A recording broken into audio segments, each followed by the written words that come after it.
got a deep burden to see a fulfillment of the cry upon the heart of Jesus, where he said, the harvest truly is great, but the laborers are few. Pray to the Lord of the harvest that he would send forth laborers into his harvest fields. If you no wish for others to be saved, then you're not saved yourself. Be sure of that. What's going on, brothers and sisters in the Lord Jesus Christ? This is your brother Vidal once again with a brand new video I produced. I want you guys to please, as you watch this video, is to challenge you to see who you are in this video that I put together. It's a story about two young boys. One is called Passion and the other one's called Patient. So it's obviously from the book of Pilgrim Progress. And if you know me by now, you know I love the book Pilgrim Progress. If you have not read Pilgrim Progress and you've been walking in the faith for a while, please read it. One of the most famous preachers, his name is Charles Spurgeon, said this. Next to the Bible, the book I value most is John Bunyan's Pilgrim's Progress. I believe I have read it through at least 100 times. It is a volume of which I never seem to tire, and the secret of its freshness is that it is so largely compiled from the scriptures. So if you've never read Pilgrim Progress, there is an audio out there in YouTube. You can hear it for free. If you want the specific one that I'm listening to you, I'll leave the link below. So if you want to purchase it, take your time right now, and here it goes, the story of Passion and Patient.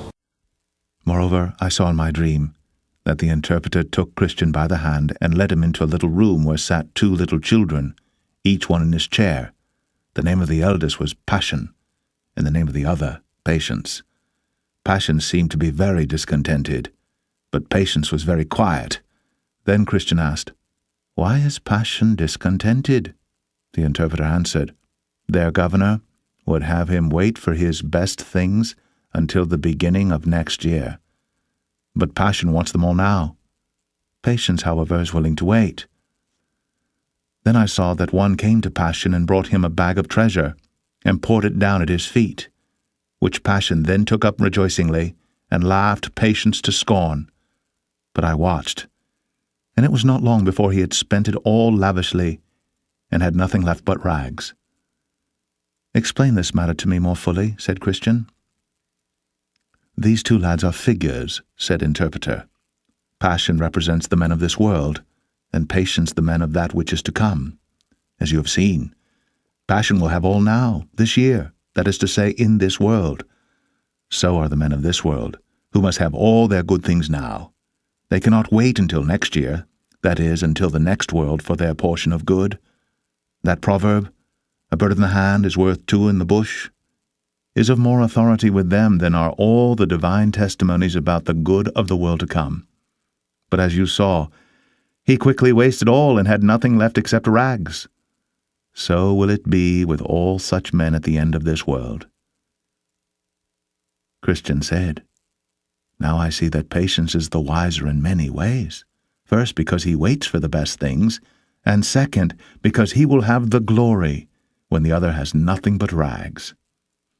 Interpreter said, "And you may add another, and that is, the glory of the next world will never wear out, whereas the good things of this world are suddenly gone. Therefore Passion did not have as much reason to laugh at Patience because he had his good things first, as Patience will have to laugh at Passion because he had his best things last. For first must give place to last, because last will have his time to come.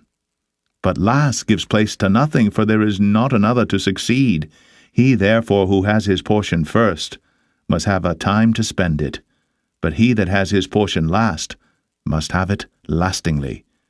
Therefore it is said of Dives, 'Thou in thy lifetime receivest thy good things, and likewise Lazarus evil things. But now he is comforted, and thou art tormented.'" Christian said, "Then I perceive that it is not best to covet things that are now, but to wait for things to come." "You speak the truth," said interpreter. "For the things that are seen are temporal, but the things that are not seen are eternal. Since things present are such near neighbors to our fleshly appetite, And since things to come are such strangers to our carnal sense, therefore the first of these suddenly fall into amity, and a distance continues between the second.